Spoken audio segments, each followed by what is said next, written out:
ዶክተር ጸጋም የክነሴት አባል እሷም እንደኛ ጋለች ጤና ይስጥልኝ ጸጋ እንደምን ዋልሽ ጤና ይስጥልኝ አቶ አይቸው ጤና ይስጥልኝ አቶ ሽሎሞ ጨዋታችሁን ሰማሁኝ እንግዲህ ምንድነው የሚባለው ላስታርቃችሁ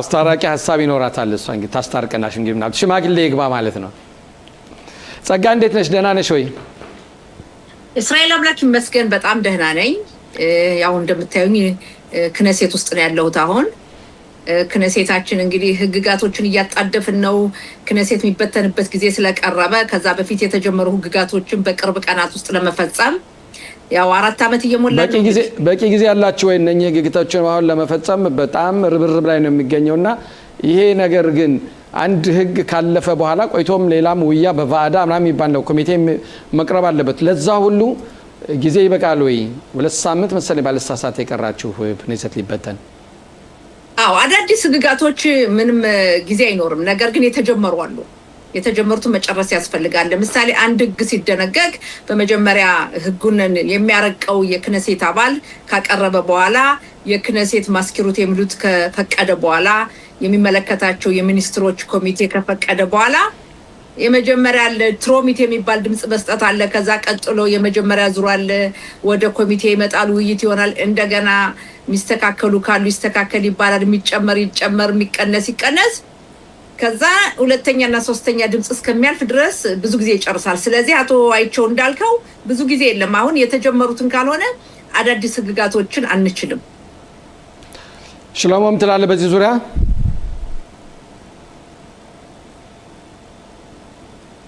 ሽሎሞ እሺ ጸጋ ወደ አንቺ ልመለስና የፖለቲካው ምርጫ ሁኔታስ እንዴት ነው እየተጣጣፈ ያለበት ሁኔታ ነው ትናንት አሁን ይሰማል ሽሎሞ እሺ ያንተ ምልከታ ምን ይመስላል ነው እኔ እንኳን ጥያቄ ነው ዶክተር ጸጋና አሁን እናንተ ባላችሁበት 2 ሳምንት በቀረ ጊዜ ውስጥ ለመደንገግ እየሞከራችሁ ያላችኋቸው ህጎች በተለይ እናንተ በምርጫ ላይ ይጎዳሉ የሚባሉ ህጎች አሉ በተለይ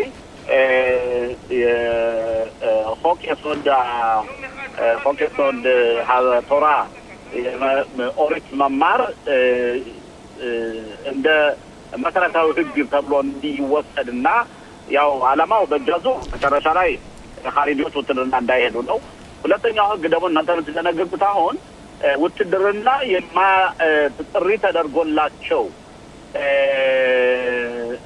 ያሉ ወጣቶች ኻሪዲዎች ወይም ሃይማኖት አክራሪዎች እነሱ እንዳይያዙ እስር ቤት እና በክሎኒዎች እና በኻሪዲዎች መካከል እንደዚህ አይነት መድሎት ህግ በመትደነግጉበት ጊዜ እነዚህ ሁለት ህጎች ለናንተ በተለይ ለሊኩድ መራጮች ማጆሪቲው በጣም የሚቃወማቸውና አይጎዳቸውም ወይ ነው ጥያቄው አቶ ሽሎሞ የጠየቀው ጥሩ ጥያቄ ነው በመጀመሪያ ደረጃ ይሄን በተመለከተ ብዙ ጊዜ ሲነገር ቆይቷል መሰረታዊ ህግ በእውነት ጠንካራ ህግ ነው እንደማንኛውም ተራ ህግ አይደለም እስካሁን ድረስ በአገራችን እስራኤል ያለን 12 መሰረታዊ ህግ ብቻ ነው ያለው ይሄን በተመለከተ በመጀመሪያ ደረጃ ሃይማኖት መማር የሚለውን ስንመለከት ትልቁ ጥያቄ ኻሪዲዎች ወደ ውትድርና ይሄዱ አይሄዱ የሚለው ብዙ ሲያነጋግር የቆየ ነው በእስራኤል ታሪክ ብዙም ተነጋግረንበታል ነገር ግን ዋና አላማው ምንድነው ሃይማኖቱን የሚማሩ ሰዎች ይማሩ ነው የማይማሩት ውትድርና ይሄዱ የሚለው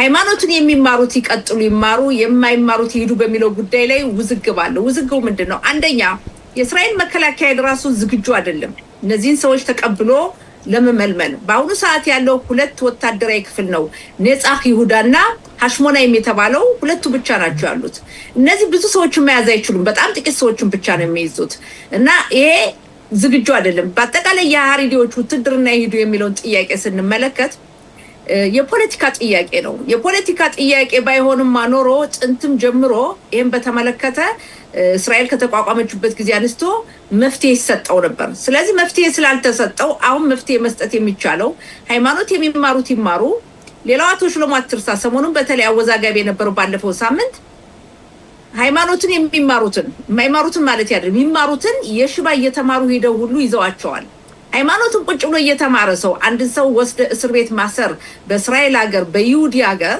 በጣም ከባድ ነው፣ ቀላል አይደለም። ስለዚህ አሁን ያለው ሁኔታ የፖለቲካ ጥያቄ ነው። ዶክተር ጸጋ እኔ ለምሳሌ አሁን እኔ ምሳሌ አድርጌ አንቺን ልጅ ልውሰድ። አሁን ያንቺ ልጅ ሕክምና ተምሯል፣ ዶክተር ነው። ውትድርና አልሄድም ብሎ ዩኒቨርሲቲ እየተማረ ከዩኒቨርሲቲ ወደው ቢይዙት ያንቺ ልጅ እስር ቤት ይገባል።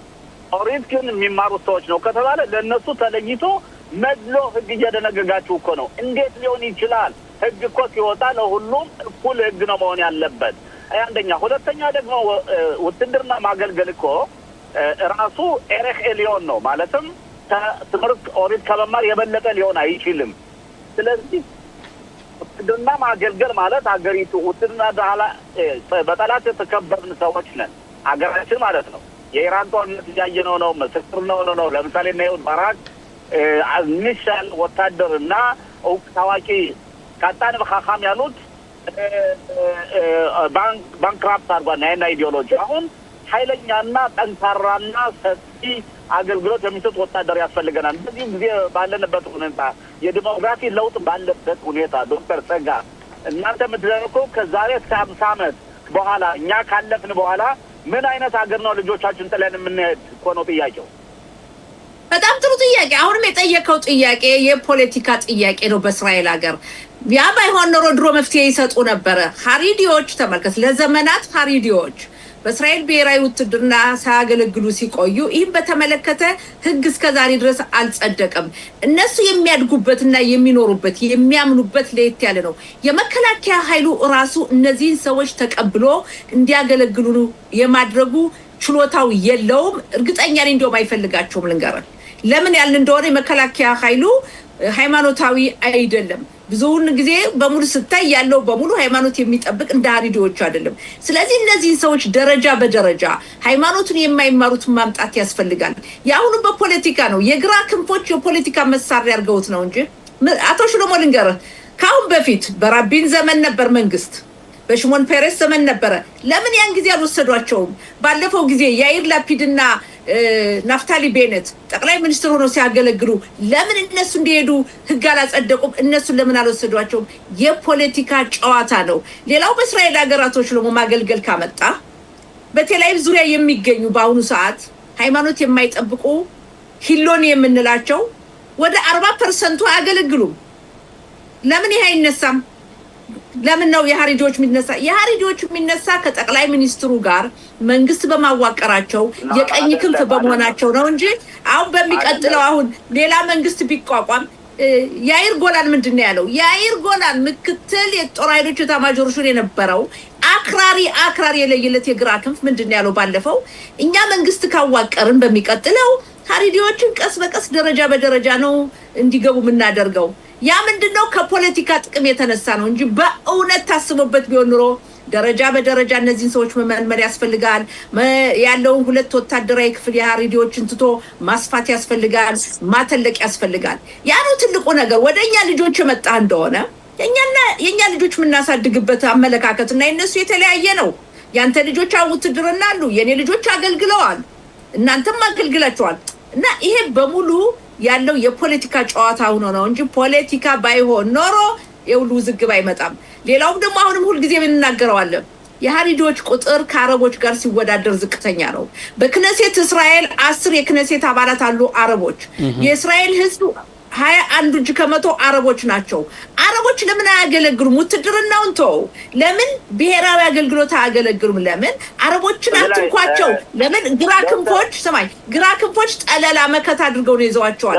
ከነሱ ጋር መንግስት አቶ ሽሎሞ ይቅርታ፣ ከማንሱር አባስ ጋር መንግስት አላዋቀሩም። ባለፈው ከማንሱር አባስ ጋር ያይር ላፒድና ናፍታሊ ቤኔት መንግስት ካዋቀሩ ለምንድን ነው እነሱ እንዲያገለግሉ የማይሆነው? ውትድርና ቀርቶ በራሳቸው መንደራቸው በከተማቸው ለምን ብሔራዊ አገልግሎት አይሰጡም? ይህ ሁሉ ከፖለቲካ ጋር የተያዘ ነው። አቶ ሽሎሞ ዶክተር ጸጋ አይወልሽ አሁን ሁሉ ጊዜ ነው በአረቦች አንተ ደጋግመሽ ተነሳለሽ።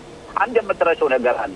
ሊኩድ የሚባለው የጥምር መንግስት ከ20 ዓመት በላይ ዓመት የሚቃረብ ናታንያሁ እንኳን የሚገዛ መንግስት ነው እና ሁሉ ጊዜ ለምሳሌ አሁን የሀሪዲዎችን ውትድርና እንዳይሄዱ የሚለውን የህግ እንዳቀረባችሁት ሁሉ ለምን ለምሳሌ የአረቦች ደግሞ ብሔራዊ አገልግሎት እንዲያደርጉ ብላችሁ ለምን አላቀረባችሁም?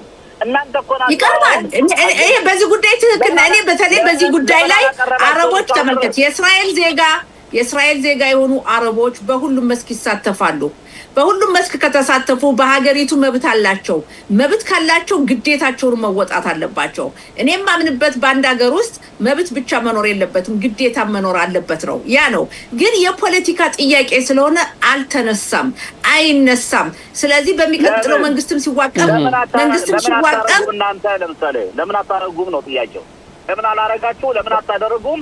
ሌላውን የነበረውን መንግስት በጣም ጥሩ ጥያቄ ነው። አንድ ህግ ስታመጣ አቶ ሽሎሞ አንተ ታውቃለህ፣ ክነሴት ነበርክ፣ ምክትል አፈ ጉባኤም ነበርክ። አንድ ህግ ለድምጽ የምታመጣበት ሰዓት የሚደግፈው ሰው ቁጥሩ ብዙ መሆኑንና ያ ህግ ድጋፍ ማግኘቱን መረዳት መቻል አለበት። ያንን በምታመጣበት ጊዜ በቂ ድምጽ ከሌለ በቂ ድምጽ ከሌለ ልታመጣው አትችልም። የአረቦቹ ጉዳይ ቢነሳ እርግጠኛ ነኝ አቶ ሽሎሞ ታውቃለህ፣ አቶ አይቾም ታውቃላችሁ፣ ሀሪዲዎች ከነሱ ጎን እንደሚቆሙ በዚህ ጉዳይ ላይ። ስለዚህ ያ ነው እንጂ እነሱ አገልግሎት ብሔራዊ አገልግሎት እንዲሰጡ የማይፈልግ የለም። አረቦች መብት አላቸው። ዶክተር ጸጋሁን እኮ እያልሽ ያለው ሲሆናዊ ያልሆኑት ማለት ነው። ሀሪዲዎች ሲሆናዊ አይደሉም፣ አረቦች ሲሆናዊ አይደሉም። እነሱ ሁለቱ ሲሆናዊ ያልሆኑት ለአገል ወታደራዊ አገልግሎት እና ብሔራዊ አገልግሎት ለማድረግ እነሱ ምንም ማድረግ አይቻልም። ይህ ሲሆናዊ የሆነ ግን ማሳክናሳ የሚከፍለው ስራ የሚሰራው ሚሉይም 300 ቀን የሚያደርገው 200 ይሄ ያገልግል ይጨምር። ይሄ እኮ አይሰራም ዶክተር ጸጋ፣ ይሄ አይሰራም። አቶ ሽሎሞ ማስተካከያ፣ አረቦች ጽዮናዊ አይደሉም፣ ሊሆኑም አይችሉም። ሀሪዲዎች ሻስ ጽዮናዊ ናቸው። ሻስን ማውጣት ይኖርብናል። 14 መቀመጫ 11 መቀመጫ አላቸው። ያህዱት አቶራና ደጌላ ቶራ ናቸው እንጂ ሻሶች ጽዮናዊ ናቸው። ያም ሆኖ ግን በቂ ድምጽ የለም። እኔም ማምንበት አንድ ነገር አለ። ሀሪዲዎች በውትድርና ያገልግሉ የሚለውን በተመለከተ ደረጃ በደረጃ ገብተው ማገልገል አለባቸው። ሃይማኖትን የማይመሩት ሃይማኖትን የሚማሩት ይማሩ። እስራኤል ሀገር የመጣ ነው በሃይማኖታችን ነው። እስራኤል ከዲሞክራሲ በፊት የይሁዲ ሀገር ናት። ለዛም ነው የእስራኤል ህግጋት በሙሉ የእስራኤል በሰንበት ቀን መኪና የለም፣ በዓላቱ በይሁዲ በዓላት ቀን ሁሉ ነገር ዝግ ነው። ስለዚህ አሁንም ለብዙ ሰዎች የምገልጸው አንዳንዶቹ ይሳሳታሉ። በሌላ ሀገር እንደ አሜሪካ እንደ አውሮፓ በተለያየ ሀገራት ያንዳንዱ ሰው ሀገር የጋራ ነው፣ ሃይማኖት የግል ነው የሚባል ነገር አለ። ሀገርና ሃይማኖትን አለያይተው ያሉ እንደዛ አይደለም። በእስራኤል ሀገር ሃይማኖትና ሀገሩ አንድ ነው። እስራኤል ስትቋቋም ለ3000 ዓመት የእስራኤል ህዝብ የኖረባት ወደ ቅድስት ሀገሩ ሲመለስ የይሁዲ ሀገር የሚል ነው። ያንኛ ብቻ አይደለንም ይሁዲዎቹ፣ የተባበሩት መንግስታት ድርጅትም አምኖበት ያጸደቀው ነውና ቅድሚያ ሃይማኖቱ ይቀድማል፣ ከዛ ነው ዲሞክራሲው። ስለዚህ መሆን ያለበትኝ ሃይማኖተኞች ሃይማኖት የማይማሩት ያገልግሉ በሚለው እኔ እስማማለሁ። አረቦችን ብሔራዊ አገልግሎት መስጠት አለባቸው። የሀገራችን ጸጥታና ማህበራዊ ኑሮን በተመለከተ መብት ሁሉም ሰው ያስፈልገዋል፣ እኩል መብት ግዴታውን ጸጋውን እዚህ ላይ በእውነት ግን አሁን ለዚህ መፍትሄ ጠፍቶለት ነው ወይስ አሁንም የፖለቲካ ጨዋታ አድርገው ወስዶት ነው እንጂ ይሄ የፖለቲካ ጨዋታ በማህበረሰቡ ዘንድስ የሚያሳድረው ተጽዕኖ የለም ወይ? በተለይ በእንደዚህ በሃይማኖተኞችና ሃይማኖተኛ ባኖት መካከል ያለው ቅሬታ፣ ያለው ክፍፍል፣ ያለው መራራቅ ሌላ ተጽዕኖ ሊያሳድር አይችልም ወይ? ተመልከት፣ በመጀመሪያ ደረጃ የፖለቲካ ጥያቄ ነው ያልከው፣ ትክክል ነህ አቶ አይቾ። ፖለቲካው ነው እንጂ ፖለቲካ ባይሆን ኖሮ እንደ አይነት ውዝግብ አይመጣም። በ1992 ዓመተ ምህረት ይስሐቅ ራቢን ተመርጠው መንግስት ሲያቋቁሙ የሻስን ፓርቲዎች አስገብተው ነው መንግስት ያዋቀሩት። የኦስሎ ስምምነት ሲያልፍ የሻስ ፓርቲ አብረው ነበሩ። በዛ ጊዜ አንድም ሰው አልተናገረም ስለ ውትድርና አገልግሎታቸው በጭራሽ። እና ስለዚህ ፖለቲካ ጥያቄ ነው እንጂ ፖለቲካ ባይሆንማ ኖሮ ሁሉ ነገር ደረጃ በደረጃ በስምምነት ነበር። እመኑኝ፣ ከአረቦች ጋር ባለፈው ከማንሱር አባስ ጋር መንግስት ያዋቀሩት ያይር ላፒድና ናፍታሊ ቤኔት ስለዚህ ጉዳይ ስለ ሀሪዲዎች ይናገራሉ፣ ስለ አረቦቹ ግን አይናገሩም። እና ሁሉ የፖለቲካ ጨዋታ ነው። ፖለቲካ ባይሆንማ ኖሮ ሁሉ ነገር በቀጥታ ነበር። ይሄ ደግሞ ዛሬ የተጀመረ እኮ አይደለም፣ የኖረ እኮ ነው። ለዘላለም ብዙ አመት የኖረው የተለያዩ ኮሚቴዎች ሲቋቋሙ በክነሴት የውጭ ኮሚቴ፣ ከፍተኛ ፍርድ ቤት የሚመሩትኝ እየተቋቋመ መፍትሄ ሳይሰጠው የኖረ ጉዳይ ነው። ዩሊ ኤድልስቲን ሊኩድን ፓርቲ በይፋ ለቅቄያለሁ ብለዋል። የሚያሳድረው ተጽዕኖ ይኖራል ምናልባት በምርጫው በኩል? ዩሊ ኤድልስቲን ከፓርቲው ለቀው ወጥተዋል። ምንም በፓርቲው በኩል ተጽዕኖ አያሳድርም። ምክንያቱም የሊኩድ ፓርቲ ትልቅ የፖለቲካ ፓርቲ ነው። የመጀመሪያው አይደሉም። ዩሊ ኤድልስቲን አይደሉም የመጀመሪያው ፓርቲውን ሲለቁ። ከሳቸው በፊትም ሌሎቹ የለቀቁ አሉ፣ ለቀውም የተመለሱ አሉ፣ እንደ ጊዶን ሳር የመሳሰሉት። አንዳንዶችም ለቀው ወጣው ይሄዱ አሉ። ምሳሌ ብሰጥህ ሞሼ ካህሎን መውሰድ ይቻላል። በፖለቲካ የተለመደ ነው አንድ ላይ መዋሃድ፣ መለያየት፣ ሂዶ ፓርቲ ማቋቋም ወይም ደግሞ ከሌላ ፓርቲ መጨመር የመሳሰለው የተለመደ ነው። ወይም ደግሞ የክነሴት አባላትም ቢሆን ካንዱ ወደ ሌላ ቦታ በሚሄዱበት ሰዓት ወደ ሌላ ፓርቲ ሲሄዱ ለምርጫው የሚሰጠው በጀት አለ፣ ብዙ ነገሮች አሉና አዲስ ነገር አይደለም፣ የተለመደ ነው። አቶ አይቸው ሽሎሞ ላንተ ልስጥህ። ዶክተር ተጋር የኔ ጥያቄ አሁን በእውነት በተመልሸው ወደ ምትደነግጋቸው ህጎች እየሄድኩ ነው። በአንድ በኩል ጠቅላይ ሚኒስትር ቢንያሚን ኔታንያሁ በጨረሻ ላይ ባደረጉት ንግግራቸው እኔ ብመረጥ የብሔራዊ አንድነት መንግስት አቋቁማለሁ ብለዋል። ከአሁን ቀደም ግን እነ ቤኒ ጋንት ጋር ገብተው ዜሮ ሆነው ወጥተዋል። ሌሎችም እንደዚሁና ጠቅላይ ሚኒስትር ቢንያሚን ኔታንያሁን የሚጠቀሙት በእውነት ለካምፔን ለመጠቀም ነው በሚደረገው ዘግም ከማየወረድበታቸው ስለሆነ ነው። እውነት ከተመረጡ በእውነት ብሔራዊ አንድነት መንግስት ማቋቋም ነው የሚፈልጉት። በመጀመሪያ ደረጃ ጠቅላይ ሚኒስትር ቢንያሚን ኔታንያሁ መሪነታቸውን እኛ ብቻ ሳይሆን የዓለም ሕዝብ የሚመሰክርላቸው ነው። ጠቅላይ ሚኒስትር ቢንያሚን ኔታንያሁን የሚያክል ጠንካራ መሪ የለም።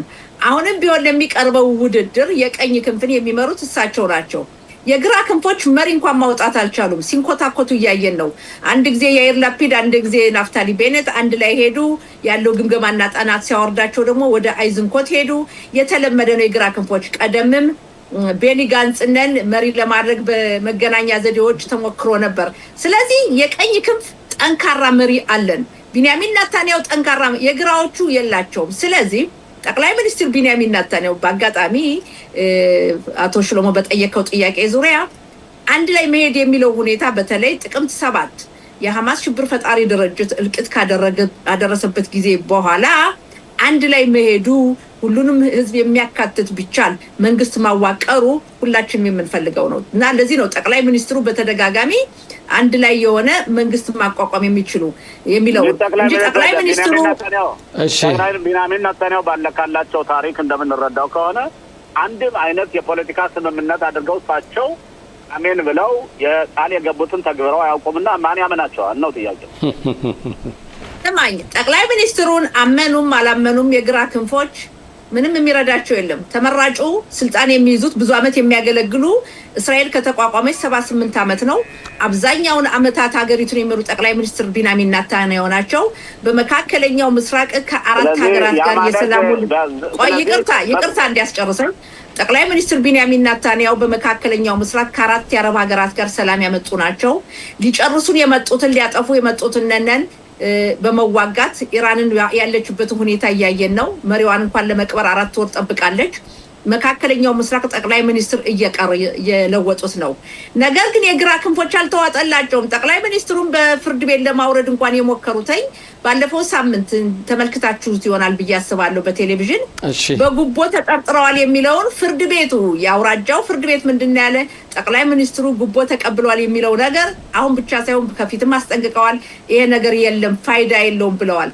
ስለዚህ ጠቅላይ ሚኒስትሩን በምርጫ ማሸነፍ የማይችሉ በፍርድ ቤት ለማውረድ ሞከሩ። በፍርድ ቤቱ ብዙ ወጪ ነው የወጣው ወገኖች፣ በብዙ 100 ሚሊዮን የሚቆጠር ገንዘብ ወጥቷል እና ጠቅላይ ሚኒስትሩ እየተመረጡ ነው እንጂ በጉልበት አይደለም። አቶ ሽሎሞ እናንተ ወደዳችሁ ማልወደዳችሁ ጠቅላይ ሚኒስትሩ ተመርጠው ነው ስልጣን የሚይዙት።